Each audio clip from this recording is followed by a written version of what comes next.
إن الحمد لله نحمده ونستعينه ونستغفره ونعوذ بالله من شرور أنفسنا ومن سيئات أعمالنا من يهده الله فلا مضل له ومن يضلل فلا هادي له وأشهد أن لا إله إلا الله وحده لا شريك له وأشهد أن محمدًا عبده ورسوله أما بعد فإن خير الحديث كتاب الله وخير الهدي هدي محمد صلى الله عليه وسلم وشر الأمور محدثاتها وكل محدثة بدعة وكل بدعة ضلالة وكل ضلالة في النار رب اشرح لي صدري ويسر لي أمري واحلل عقدة من لساني يفقهوا قولي اللهم انفعنا بما علمتنا وعلمنا ما ينفعنا وزدنا علما رب أوزعني أن أشكر نعمتك التي أنعمت علي وعلى والدي وأن أعمل صالحا ترضاه وأصلح لي في ذريتي إني تبت إليك وإني من المسلمين أعوذ بالله السميع العليم من الشيطان الرجيم بسم الله الرحمن الرحيم والذين لا يشهدون الزور وإذا مروا باللغو مروا كراما والذين إذا ذكروا بآيات ربهم لم يخروا عليها صما وعميانا والذين يقولون ربنا هب لنا من أزواجنا وذرياتنا قرة أعين واجعلنا للمتقين إماما أولئك يجزون الغرفة بما صبروا ويلقون فيها تحية وسلاما خالدين فيها حسنت مستقرا ومقاما قل ما يعبأ بكم ربي لولا دعاؤكم فقد كذبتم فسوف يكون لزاما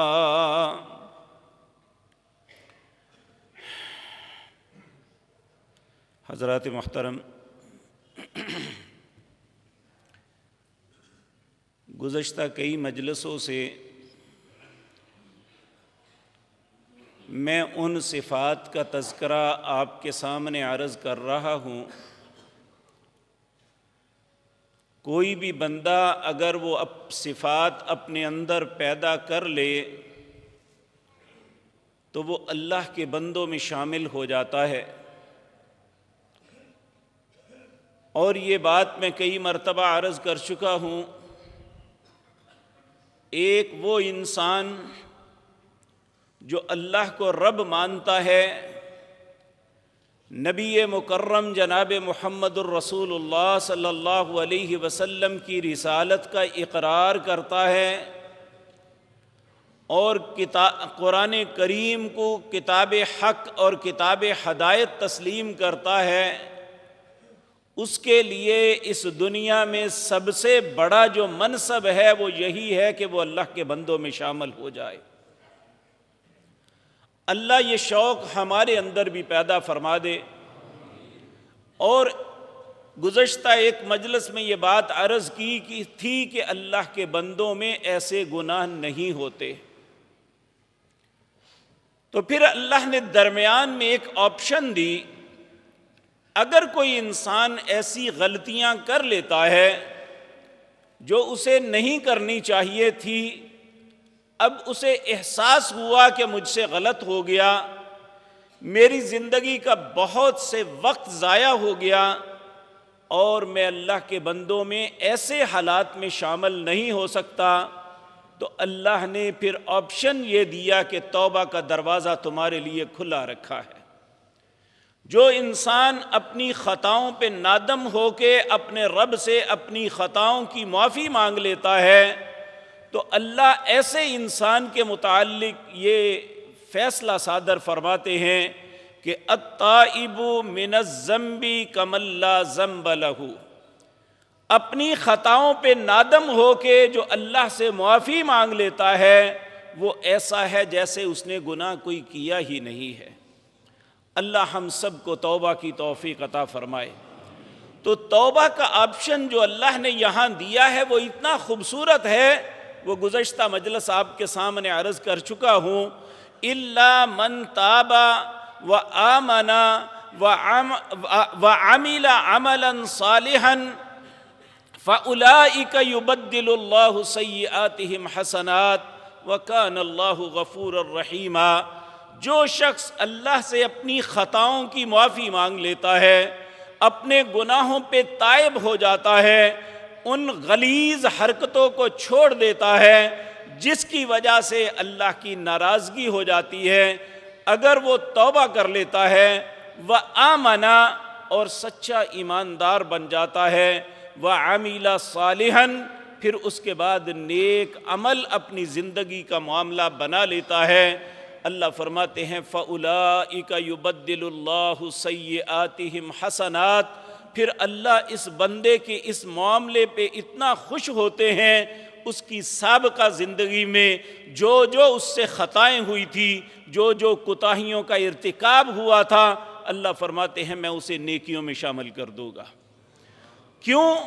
اس لیے کہ اللہ بڑا ہی بخشنے والا مہربان ہے۔ تو اللہ رب العزت نے یہ ساری باتیں بتانے کے بعد پھر 3 ایسی باتیں بتائیں جو اللہ کے بندوں میں ہونی چاہیے۔ ان میں پہلی بات اللہ رب العزت فرماتے ہیں والذین لا یشہدون الزور، جو اللہ کے بندے ہیں وہ کبھی جھوٹی گواہی نہیں دیتے۔ ایک شخص نے نبی کریم صلی اللہ علیہ وسلم سے پوچھا، یا رسول اللہ صلی اللہ علیہ وسلم، کیا ایک مومن بندہ زنا کا ارتکاب کر سکتا ہے؟ آپ نے فرمایا ممکن ہے کہ جذبات میں مغلوب ہو کے وہ ایسی غلطی کر لے۔ دوسرا سوال انہوں نے کیا، کیا ایک مومن آدمی چوری کر سکتا ہے؟ آپ نے فرمایا ممکن ہے ایسی غلطی کر بیٹھے۔ تیسرا سوال اس نے کیا، کیا مومن جھوٹ بول سکتا ہے؟ آپ ایک دم بولے نہیں نہیں، ایسا نہیں ہو سکتا، ایماندار بندہ، اللہ کا بندہ جھوٹ نہیں بول سکتا۔ میرے عزیز بھائیو، یہ ہمارے لیے بہت افسوسناک بات ہے کہ ہم جس معاشرے میں رہتے ہیں اس میں اتنا جھوٹ پھیل چکا ہے کہ آج سچ کو پانا اور سچ کی تحقیق کرنا انتہائی مشکل ہو گیا ہے۔ جس طرح اندھیرے کے اندر کسی چیز کو تلاش کرنا مشکل ہے، اسی طرح آج ہمارے معاشرے میں سچائی کو تلاش کرنا مشکل ہو گیا ہے۔ حتیٰ کہ یہ محراب منبر جہاں سے سچائی کی دعوت دی جانی تھی، جہاں سچی بات ہونی تھی، آج یہ بھی جھوٹ کا گڑھ بن گیا ہے۔ اگر یہ جھوٹ نہ ہوتا تو ہم کبھی اتنے فرقوں میں مبتلا نہ ہوتے، ہم کبھی اس طرح بھٹکے ہوئے نہ ہوتے، ہم ایک دوسرے کے دشمن نہ ہوتے، کیونکہ یہاں پہ کھڑے ہونے والے لوگ اپنے مفاد کے لیے آپ کو استعمال کرتے ہیں، اور جب تک آپ کے دلوں میں نفرت نہیں ڈالیں گے کبھی بھی ایسا نہیں ہو سکتا وہ اپنی مرضی کے مطابق استعمال کر لیں۔ حالانکہ یہ حق اللہ نے یہ نہیں دیا کہ واعظ کو، مبلغ کو، خطیب کو، عالم دین کو، داعی کو یہ حق نہیں ہے کہ وہ اپنے مقاصد کے لیے لوگوں کو استعمال کرے، بلکہ حق کیا ہے کہ وہ لوگوں کی خیر خواہی کرے۔ اس کائنات میں سب سے بڑے داعی، سب سے بڑے مبلغ جناب محمد الرسول اللہ صلی اللہ علیہ وسلم کی ذات مطہرہ ہے۔ اور آپ نے حجۃ الوداع کے خطبے میں جو لوگوں سے بات پوچھی تھی وہ کیا تھی؟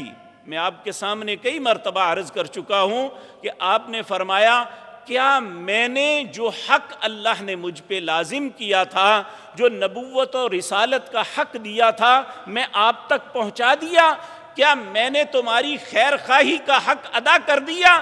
نبی کریم صلی اللہ علیہ وسلم کوئی پنڈت بن کے نہیں آئے تھے، آپ تو ایک ایسے انسان کی حیثیت سے دنیا میں آئے کہ بعض اوقات اگر باہر سے کوئی آدمی آتا، آپ اپنے ساتھیوں میں تشریف فرما ہوتے تو پہچان نہیں سکتا تھا۔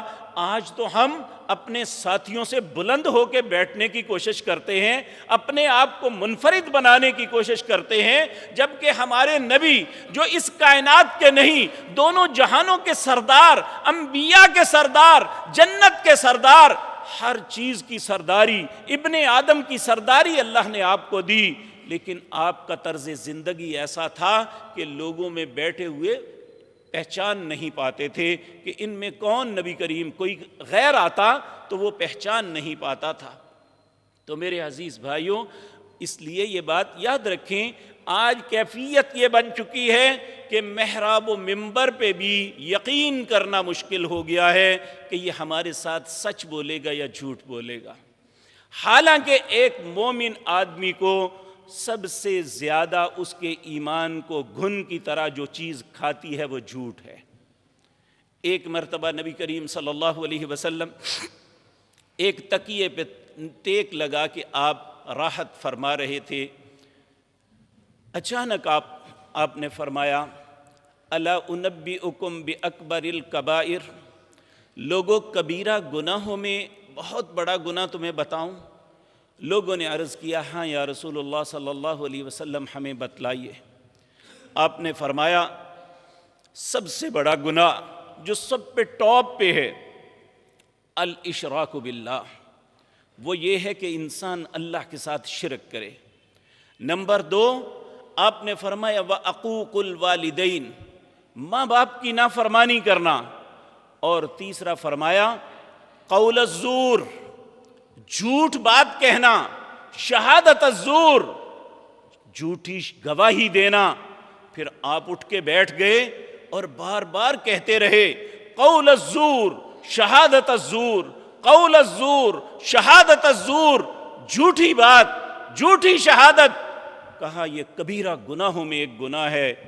میرے عزیز بھائیوں، ہم مذاق میں بھی ایسا کر لیتے ہیں۔ نبی کریم صلی اللہ علیہ وسلم نے فرمایا میں جنت کے متعلق ضمانت دیتا ہوں، جو شخص اس بات کی ضمانت دے کہ وہ مذاق میں بھی کبھی جھوٹ نہیں بولے گا۔ میرے عزیز بھائیو، عموماً جھوٹ بولا جاتا ہے جب انسان پہ کوئی بوجھ آ جائے، تکلیف آ جائے، یا وہ پھنس جائے تو پھر جھوٹ بولتا ہے۔ لیکن جو حکمران ہوتا ہے اس پہ کسی کا کوئی بوجھ نہیں ہوتا، تو جو حاکم ہو کے جھوٹ بولے، نبی مکرم صلی اللہ علیہ وسلم نے فرمایا جسے اللہ نے اختیار دیا اس کے باوجود وہ جھوٹ بولتا ہے، قیامت کے دن اس حالت میں اپنے رب کو ملے گا کہ رب دوسروں سے دگنا اس پہ ناراض ہوگا۔ ایک حدیث میں ہے وہ خوشبو بھی نہیں جنت کی پائے گا، العیاذ باللہ۔ تو اس لیے میرے عزیز بھائیوں، مومن کی صفات میں یہ صفت ہے کہ مومن جھوٹ نہیں بولتا، والذین لا یشہدون الزور، اور نہ جھوٹی گواہی دیتا ہے۔ آج ہم دیکھتے ہیں کہ ہمارا بھائی، ہماری برادری کا کوئی فرد، ہمارا کوئی عزیز کسی معاملے میں پھنس رہا ہے، اور ہمیں پتہ بھی ہوتا ہے کہ یہ اس معاملے میں غلط ہے، اس نے یہ جرم کیا ہے، ہم جا کے اس کے حق میں گواہی دے دیتے ہیں کہ یہ ایسا نہیں ہے۔ اللہ فرماتے ہیں والذین لا یشہدون الزور، جو مومن بندے ہیں، جو اللہ کے بندے ہیں، وہ جھوٹی گواہی نہیں دیتے۔ سچی گواہی دے کے تو ہم دیکھیں۔ میرے عزیز بھائیو، ایک واقعہ ذہن میں آ گیا۔ ہمارے انتہائی محترم بزرگ ماموں تھے چودھری بشیر صاحب، ان کے ایک دوست تھے سیشن جج فیاض حمید قریشی، دونوں ہی بزرگ اب دنیا میں نہیں ہیں، اللہ ان پہ رحم فرمائے۔ انہوں نے خود یہ بات بتائی. کہنے لگے میرے پاس قتل کا ایک مقدمہ آیا اور وہ اتنا پیچیدہ تھا کہ بار بار وکلاء کی بحث کرانے کے باوجود اس نتیجے پہ نہیں پہنچ رہے تھے کہ کیا فیصلہ کرو، کسے قاتل کہوں اور کسے گناہ گار، کسے بے گناہ کہوں. بالآخر جب مقدمہ بڑا طول پکڑ گیا تو مقتول کے باپ نے عدالت میں ایک بات کہی. کہنے لگے جج صاحب تھک گیا ہوں، ایک تو بیٹا قتل ہو گیا اور دوسرا مقدمے نے اتنی طوالت اختیار کی کہ اب حواس ختم ہو رہے ہیں. میری آپ سے ایک التماس ہے کہ قاتل جس کے اوپر الزام ہے، اگر اس کا باپ عدالت میں آ کے یہ گواہی دے دے کہ میرے بیٹے نے قتل نہیں کیا، اللہ کو گواہ بنا کے گواہی دے دے، تو میں اپنا مقدمہ اٹھا کے چلا جاؤں گا. کہتے ہیں اس نے ہمارے لیے رستہ آسان کر دیا. ہم نے اس قاتل جس کے اوپر الزام تھا اس کے باپ کو نوٹس جاری کیا اور اسے کہا کہ وہ عدالت میں آ کے بیان دے.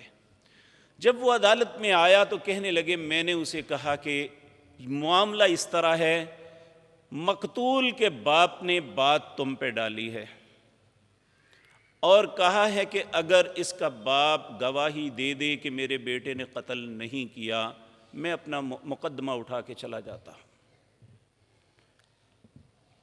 کہنے لگے وہ بڑا سخت مضطرب ہوا. میں نے کہا یہ کام اب آپ کو کرنا ہوگا، ہاں یا نہ آپ نے کہنی ہے.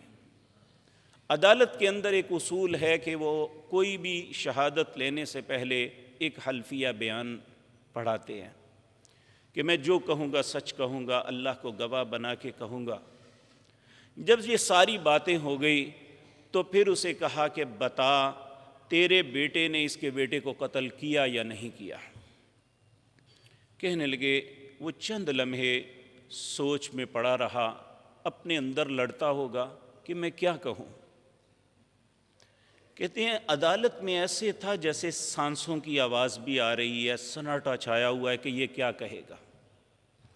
اس نے اچانک سر اٹھایا، کہنے لگے جس اللہ کے نام پہ آپ نے مجھ سے حلف لیا ہے، میں اس اللہ کو گواہ بنا کے کہتا ہوں میری آنکھوں کے سامنے میرے اس بیٹے نے اس کے بیٹے کو قتل کیا ہے. کہتے ہیں میں اپنی کرسی پہ بیٹھا ہوا خود تڑپ گیا کہ اس نے تو پھندا اپنے بیٹے کے گلے میں خود ڈال دیا. لیکن زمین و آسمان کے مالک کے فیصلے بھی عجیب ہیں. جب اس نے یہ بات کہی کہ میرے بیٹے نے میری آنکھوں کے سامنے اس کے بیٹے کو قتل کیا، تو اس مقتول کا باپ جو کرسی پہ بیٹھا ہوا پیچھے اٹھ کے آ گیا، آ کے کہنے لگا جج صاحب میں اس کی گواہی پہ اتنا خوش ہوں، اس نے سچ بول کے کہا میں اپنے بیٹے کا خون معاف کرتا ہوں. لیکن ہمیں یقین نہیں ہے کہ میرا رب سچ کا ساتھ دیتا ہے. اللہ رب العزت کہتے ہیں یا ایھا الذین آمنوا اتقوا اللہ، اہل ایمان اللہ سے ڈرو. وقولوا قولا سدیدا، جب بھی بات کرو سچی بات کرو. کیا ہوگا پھر؟ اللہ فرماتے ہیں یصلح لکم اعمالکم، اللہ تمہارے معاملات کو سدھار دے گا.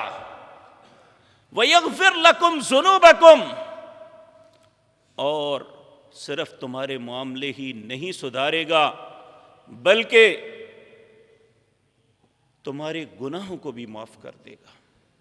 سچائی ایک ایسی چیز ہے، نبی کریم صلی اللہ علیہ وسلم نے فرمایا جھوٹ انسان کو فسق گناہ کی طرف لے جاتا ہے اور گناہ انسان کو جہنم میں لے جاتے ہیں، اور سچ انسان کو نیکی کی طرف لے جاتا ہے اور نیکی انسان کو جنت میں لے جاتی ہے.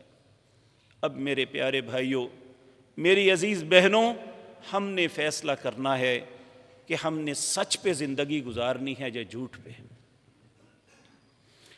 اس کے بعد اللہ رب العزت فرماتے ہیں کہ میرے بندے جو ہیں وَإِذَا مَرُّوا بِاللَّغْوِ، جب وہ لغو چیز کے پاس سے گزرتے ہیں، مروا کراما، جس طرح ایک نظیف آدمی گندگی سے اپنے آپ کو بچا کے گزرتا ہے، اس طرح وہ لغو چیزوں کے پاس سے گزر جاتے ہیں۔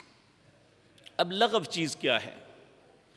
اس کا سب سے آسان معنی کریں تو یہ ہے جس چیز کا کوئی مقصد نہیں ہے۔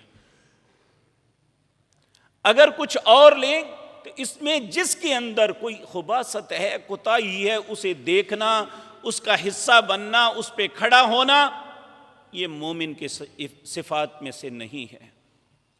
وَإِذَا مَرُّوا بِاللَّغْوِ مَرُّوا كِرَامًا۔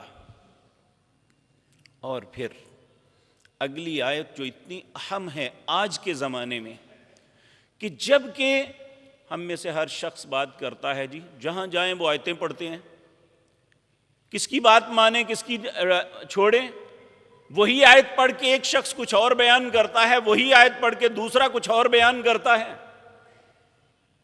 تو اللہ رب العزت فرماتے ہیں اگر تم میرے بندے ہو تو والذین اذا ذکروا بآیات ربہم لم یخروا علیہا صما وعمیانا، اگر میرے بندے ہو تو آیتوں کو سن کے بھی اندھوں کی طرح نہیں گرنا، بلکہ تحقیق کرنی ہے کہ اس نے جو ترجمہ کیا ہے ٹھیک کیا ہے، ما قبل اور ما بعد کو دیکھنا ہے۔ قرآن ایسا تو نہیں ہے کہ جو ٹوٹے ٹوٹ کے بیان کرتا ہو، کو کلپ بیان کرتا ہو، ایک چھوٹی سی بات کر دی آگے اور بات شروع کر دی۔ قرآن کوئی بھی بات وہ پوری کرتا ہے، اس میں کیا حکم ہے اس کے پہلی آیات بھی بتاتی ہیں، بعد کی آیات بھی بتاتی ہیں۔ تو کہا میرے جو بندے ہیں وہ یہ نہیں جو مولوی نے کہہ دیا وہ مان لیا۔ آج یہی ہمارا المیہ ہے، ہم کہتے ہیں جو مولوی نے کہا ہم نے مان لیا، مولوی جانے اور رب جانے۔ میرے عزیز بھائیو ایسے جان نہیں چھوٹے گی۔ سورۃ احزاب ہے، 22واں پارہ، اس کا آخری رکوع، اللہ فرماتے ہیں یوم تقلب وجوہہم فی النار، اس دن کچھ چہروں کو پلٹ پلٹ کے جہنم میں داغا جائے گا۔ آپ نے باربیکیو ہوتے ہوئے دیکھا ہے کس طرح پلٹ پلٹ کے گوشت کو جلایا پکایا جاتا ہے۔ یوم تقلب وجوہہم فی النار، اس دن انسانوں کے چہروں کو پلٹ پلٹ کے داغا جائے گا۔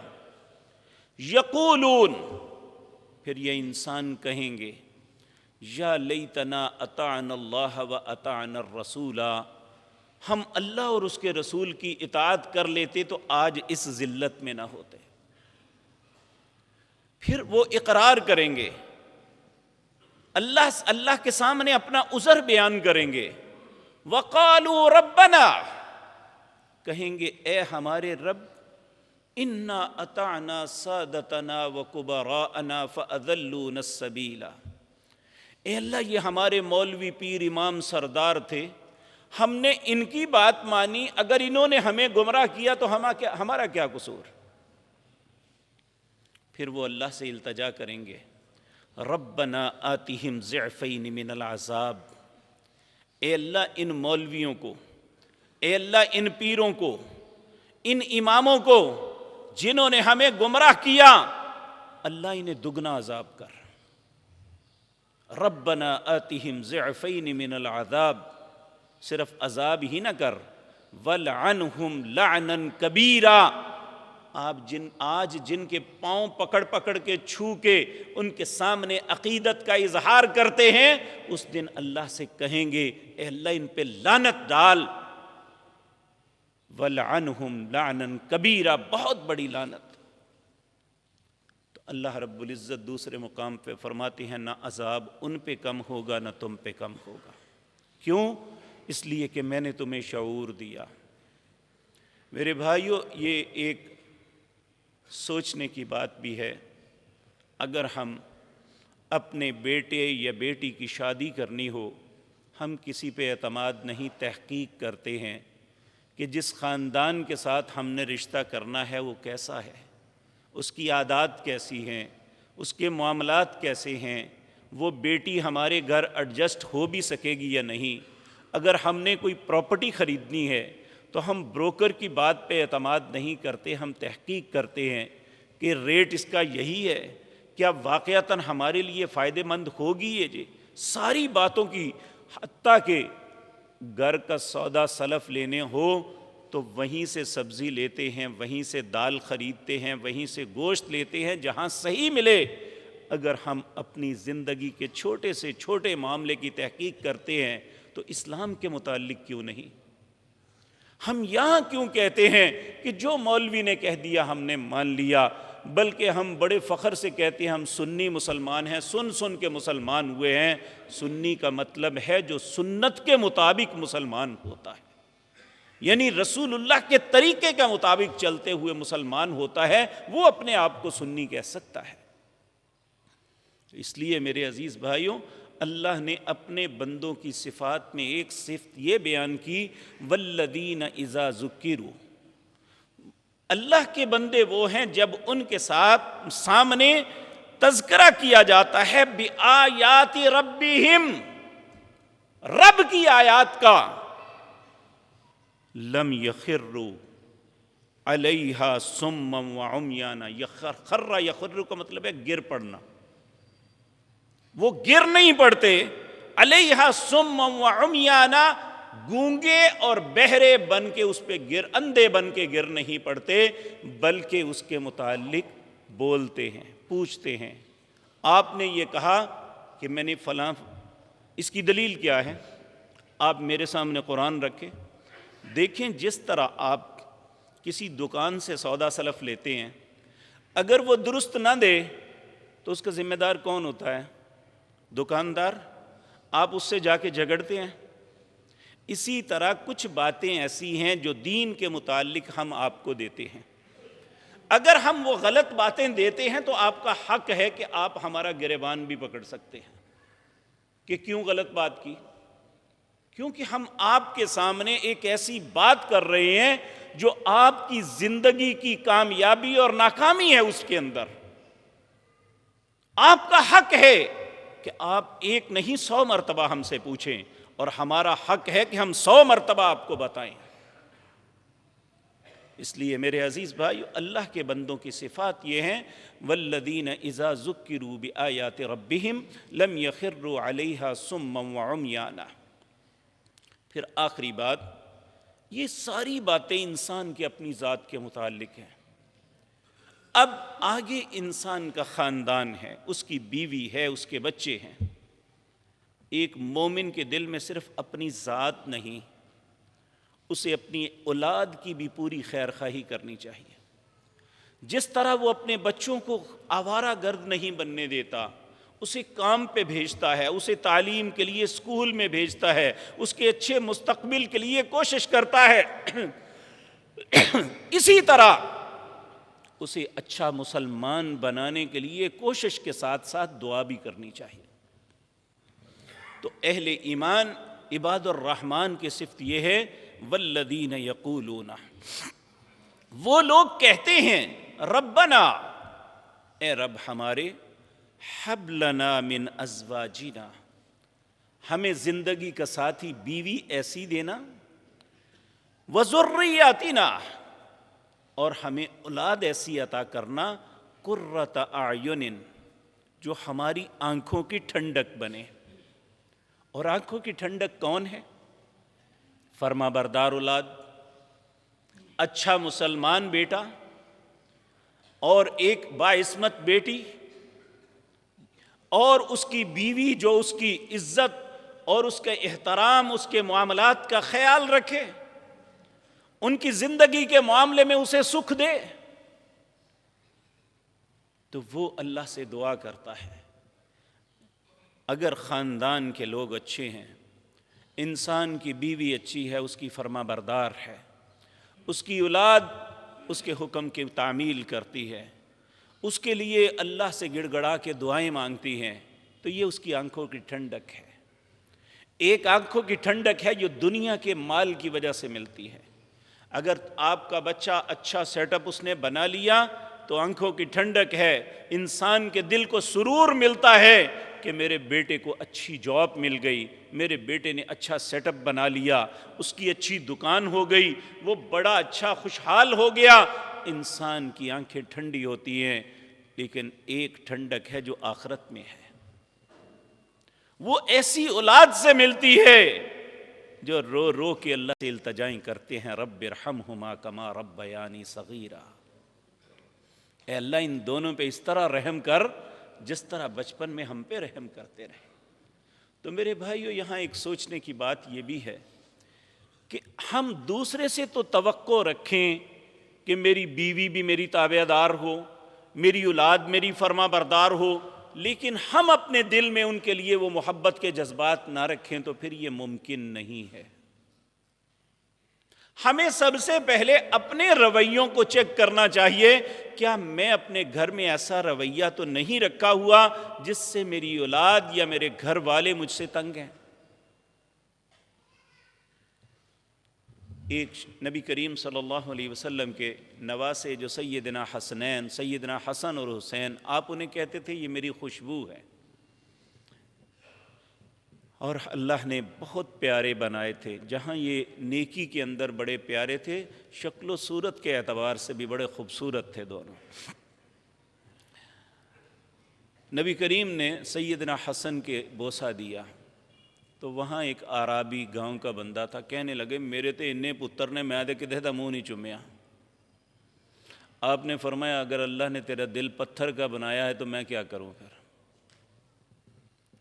تو یہ کوئی بہادری نہیں ہے، ہمیں اپنی اولاد کے ساتھ، اپنے گھر والوں کے ساتھ اچھا پولائٹ رویہ اختیار کرنا چاہیے تاکہ وہ بھی ہماری آنکھوں کی ٹھنڈک بنے۔ ایک تو یہ ہے اچھے رویے، ایک یہ ہے اللہ سے دعا۔ بعض اوقات انسان پوری کوشش بھی کرتا ہے لیکن ان کے دل کو نہیں بدل سکتا، ایسے حالات میں پھر اللہ دلوں کو بدلتا ہے۔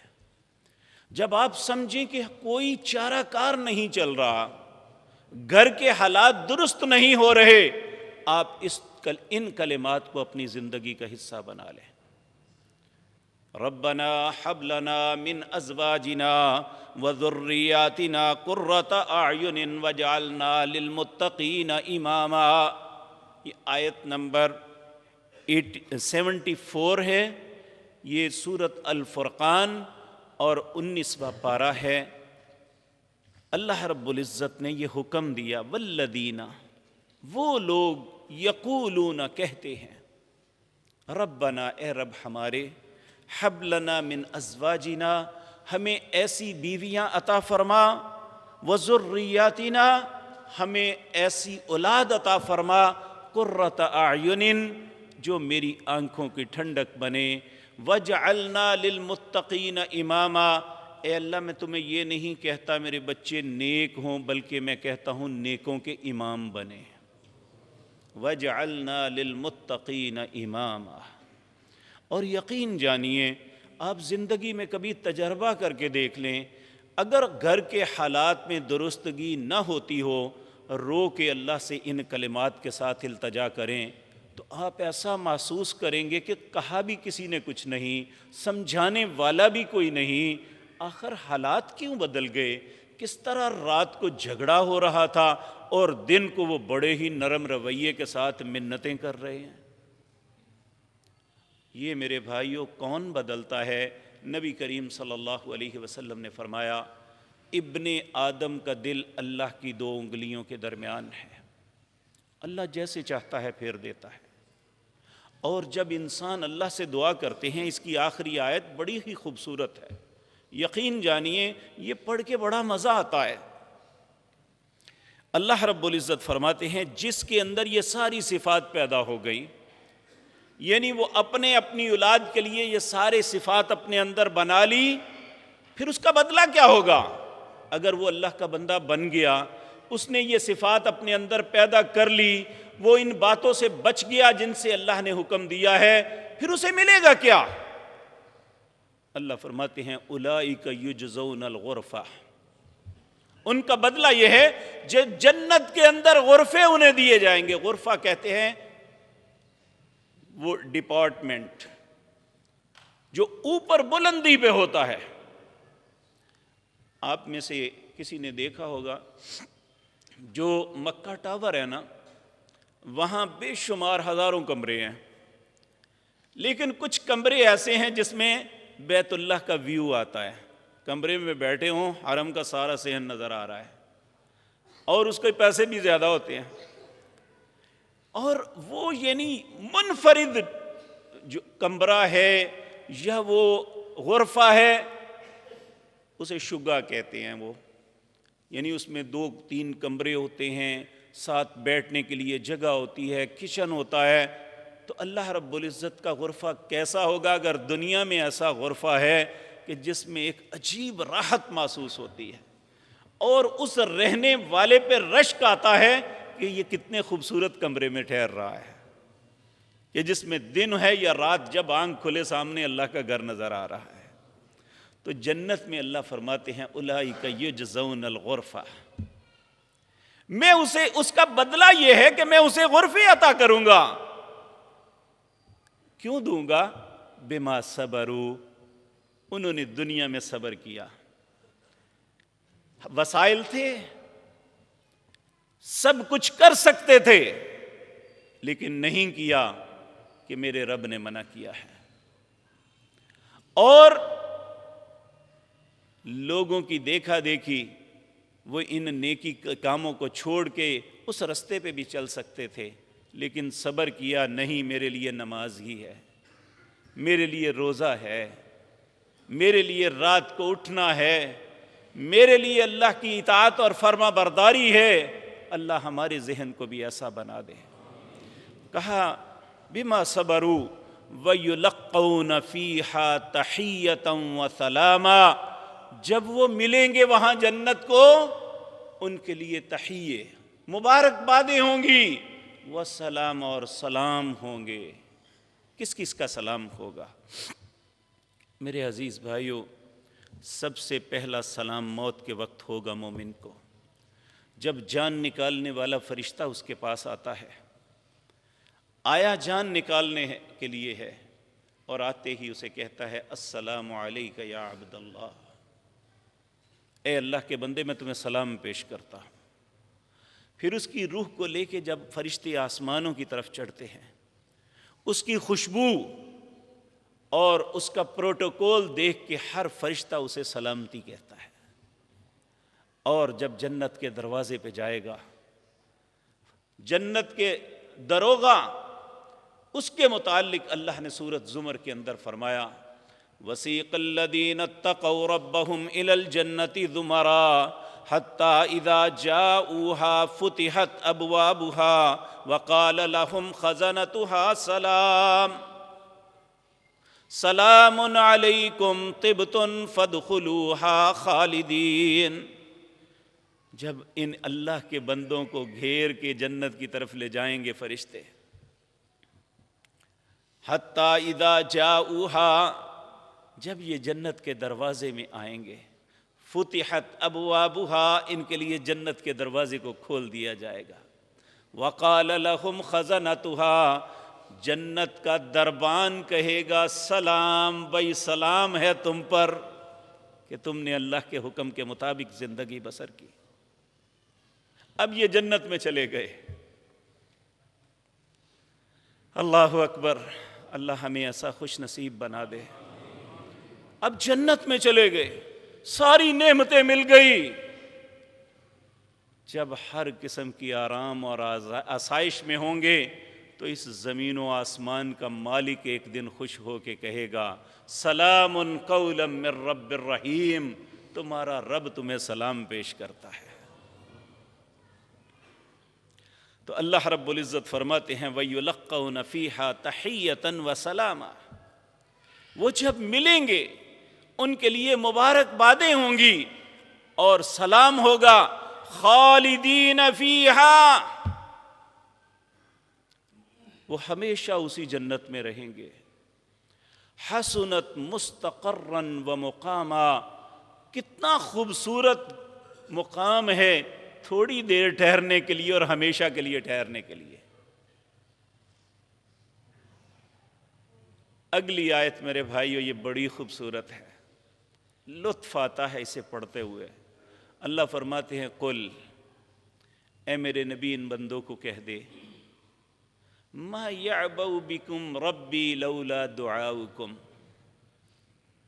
تم میں سے وہ لوگ جو مجھ سے دعائیں مانگتے ہیں، مجھے اگر ان کی دعاؤں کا لحاظ نہ ہوتا فقد کذبتم فسوف یکون لزاما، پھر مجھے اگر کوئی جھٹلانے والا میری بات کو جھٹلاتا تو ایک لمحے میں فیصلہ کر دیتا کہ مجھے جھٹلانے کا انجام کیا ہوتا ہے۔ اگر کائنات کے اندر اللہ کے غضب سے کچھ ساری دنیا بچی ہوئی ہے تو صرف ان لوگوں کی وجہ سے جو رات اور دن کو اللہ کے سامنے دعائیں کرتے ہیں۔ کل ما یعبأ بکم ربی، یہ سورت کی آخری آیت ہے۔ کل، میرے نبی بتا دو انہیں، میرے بندوں کو یہ خبر دے دو، یعبأ بکم ربی، جو تم اپنے رب سے دعائیں، پیروں فقیروں سے دعائیں نہیں، جنہیں مشکل کشا کہتے ہو ان سے دعائیں نہیں، کل ما یعبأ بکم ربی، جو اپنے رب سے دعا مانگتے ہیں۔ اگر مجھے ان کا لحاظ نہ ہوتا تو فقد کذبتم، جو بھی میری بات کو جھٹلاتا، فسوف یکون لزاما، تم دیکھتے میں ایک لمحے میں اس کا فیصلہ کیسے کرتا۔ تو اس لیے میرے عزیز بھائیو، یہ ایک فطرت ہے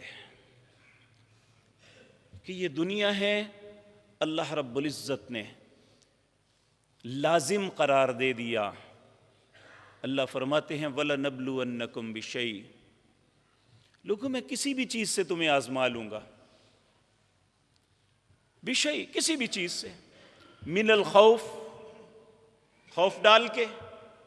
آج کتنی پوری دنیا خوف زدہ ہے، یہ کس کی طرف سے ہے؟ والجوع، بھوک ڈال کے، ونقص من الاموال، معاشی حالات خراب کر کے، مال چھین کے، والثمرات، پھل چھین لوں گا، استطاعت ہے، خرید سکتے ہیں، بیماری ایسی لگا دی کہ وہ پھل چھوٹ گئے۔ آج دیکھیں کتنے لوگ شوگر میں مبتلا ہیں، کتنے پھل نہیں کھا سکتے، یا کسی اور بیماری میں ہیں وہ کتنی چیزیں نہیں لے سکتے۔ وَبَشِّرِ الصَّابِرِينَ، پھر کہا بشارت اس کے لیے ہے جو آزمائش کے وقت صبر کرے گا۔ آج بھی دنیا میں ایک آزمائش ہے میرے بھائیو، ہمارے اور اہل کفر کے درمیان واضح فرق ہونا چاہیے۔ دنیا کے 63 مسلمان ملکوں میں کوئی بھی حکمران وہ ایمان کی اس پوزیشن میں نہیں ہے جو ترکی کے حاکم نے کیا ہے۔ اس نے اپنے ملک میں لوگوں کی تسلی اور دھاڑس بنانے کے لیے کہا، لوگوں سن لو غور سے، ہمارا رب اللہ ہے، وہ احکم الحاکمین ہے، وہ سارے حاکموں سے بڑا حاکم ہے، زندگی موت اس کے ہاتھ میں ہے، بیماری اور تندرستی بھی اس کے ہاتھ میں ہے۔ نہ کوئی مسجد بند ہوگی، نہ کوئی سکول، نہ کوئی مل بند ہوگی، سب اپنا کام کرو، اپنے رب پہ توکل کرو۔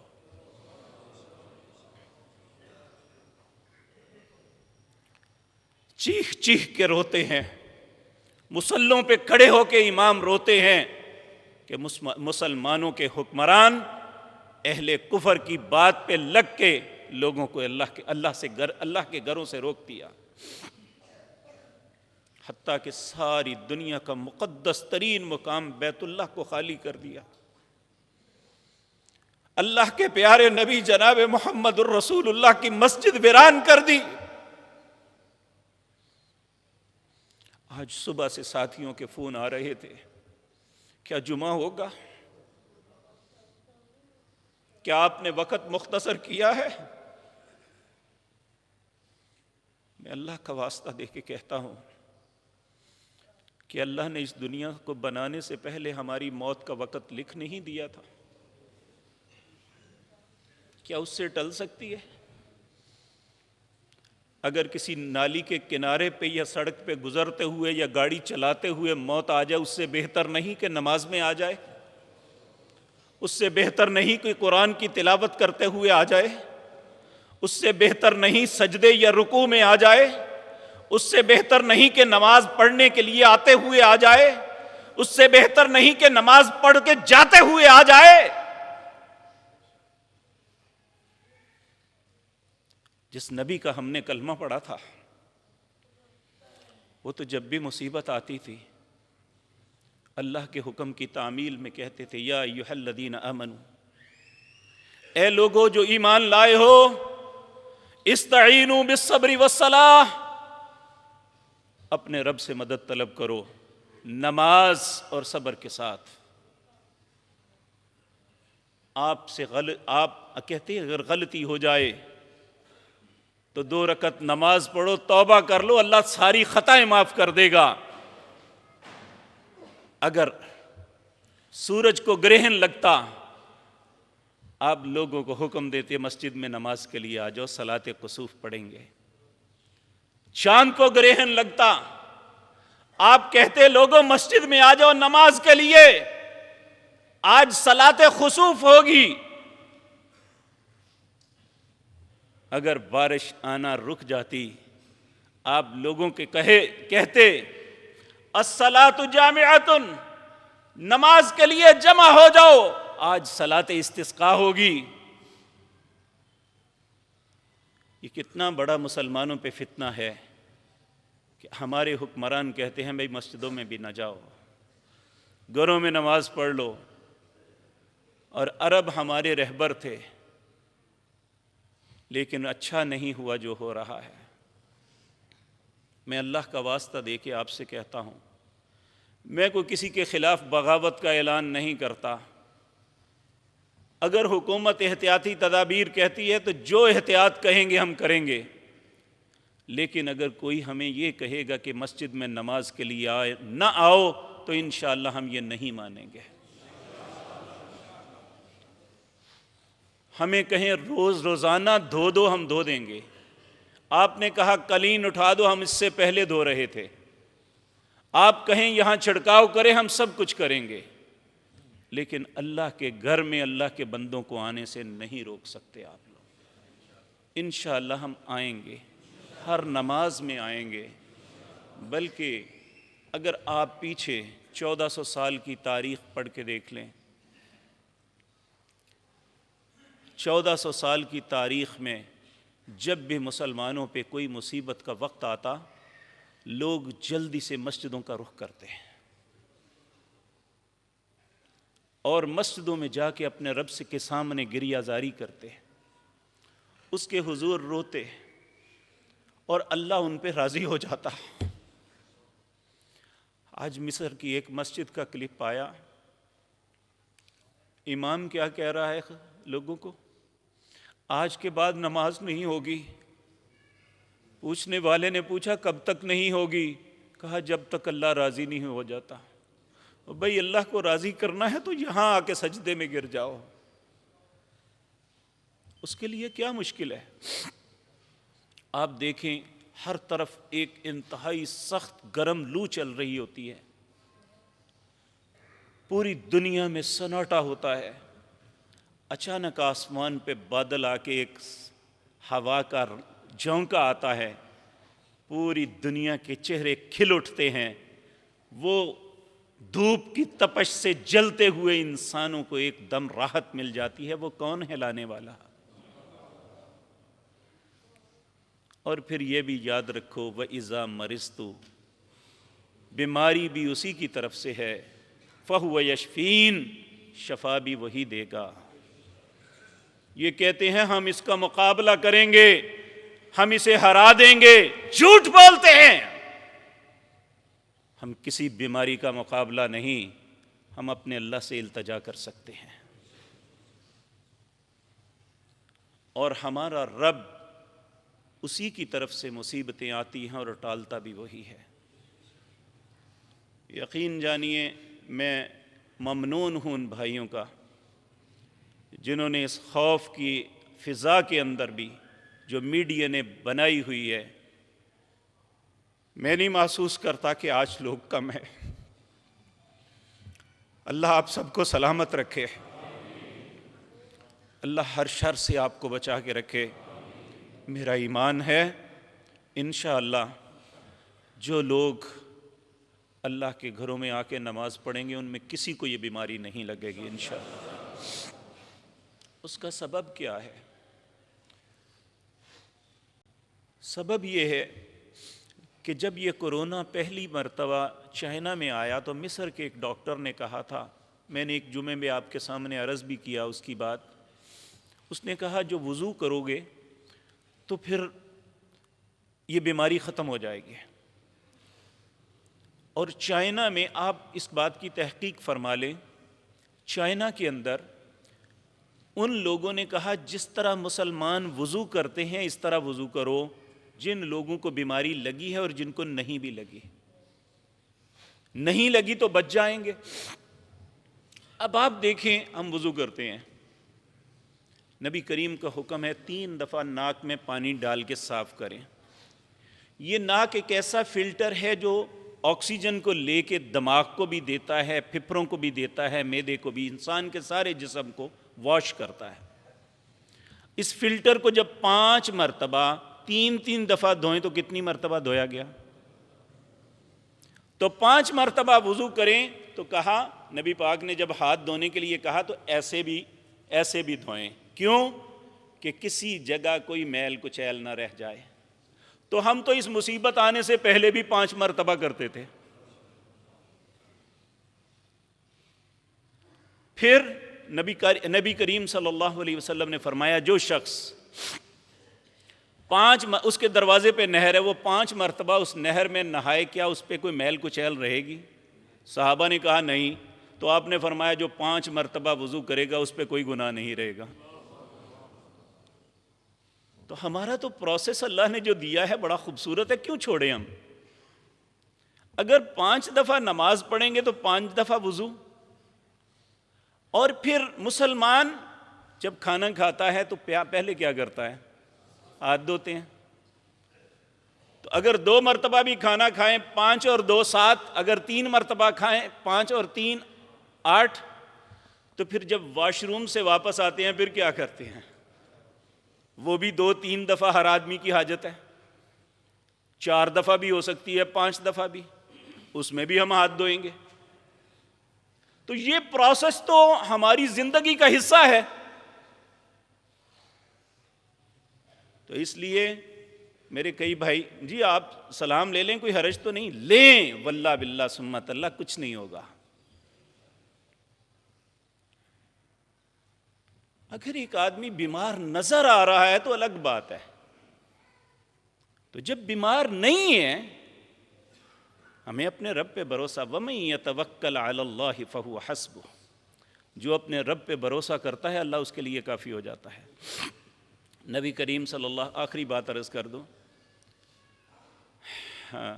نبی کریم صلی اللہ علیہ وسلم نے فرمایا میری امت کے 70,000 بندے ایسے ہوں گے جن پہ کوئی حساب و کتاب نہیں ہوگا، اللہ نے ویسے ہی کہیں گے بھائی تم نکلو اور چلو جنت میں، اور ہر ایک کے ساتھ 70,000 اور بھی جائیں گے، یعنی ہر ایک کو 70,000 سے ملٹیپلائی کر لیں تو کہاں پہنچتی ہے بات۔ صحابہ نے پوچھا ان کی صفات کیا ہیں؟ اور آپ نے فرمایا وہ دوا جو ہے بیماری میں بھی دوا دارو کرنے کے بجائے اللہ پہ بھروسہ کرتے ہیں، اسی پہ توکل رکھتے ہیں، کوئی دم جھاڑو نہیں کرتے۔ یعنی ان کی صفات میں ایک صفت یہ بھی ہے۔ اگر ہم یہ سب کچھ وسائل بھی استعمال کریں جیسے مرضی، میں کسی کو منع نہیں کرتا، لیکن جب کوئی بھی انسان اللہ پہ توکل کر لے گا انشاءاللہ اللہ اسے چھوڑیں گے نہیں۔ اور ہمارے صبح اور شام کے اذکار میں ایک پچھلے جمعے عرض کیا تھا، بسم اللہ الذی لا یضر مع اسمہ شیء فی الارض ولا فی السماء وهو السمیع العلیم، 3 مرتبہ صبح 3 مرتبہ شام، دنیا وما فیہا کی کوئی چیز نقصان نہیں دے گی۔ اور ایک اللہم عافنی فی بدنی، اے اللہ میرے بدن کو عافیت دینا۔ اللہم عافنی فی سمعی، اے اللہ میری سماعت کو عافیت دینا۔ اللہم عافنی فی بصری، اے اللہ میری دیکھنے کی قوت کو عافیت دینا۔ لا الہ الا انتا، کیونکہ تیری ذات کے علاوہ میرا کوئی الہ نہیں۔ جب ہم نے یہ کہہ دیا تیرے علاوہ میرا کوئی نہیں ہے، تو پھر وہ کیسے ہمیں چھوڑے گا انشاءاللہ۔ تو میں اللہ سے دعا کرتا ہوں اللہ اس ملک کے ہر فرد کی حفاظت فرمائے، لیکن میں آپ کی منت کرتا ہوں، التجا کرتا ہوں کہ اس خوف سے مساجد کو نہ چھوڑنا کہ یہاں اجتماع ہوتا ہے، یہاں آنے سے انشاءاللہ کسی کو تکلیف نہیں ہوگی۔ اقول قولی ھذا واستغفر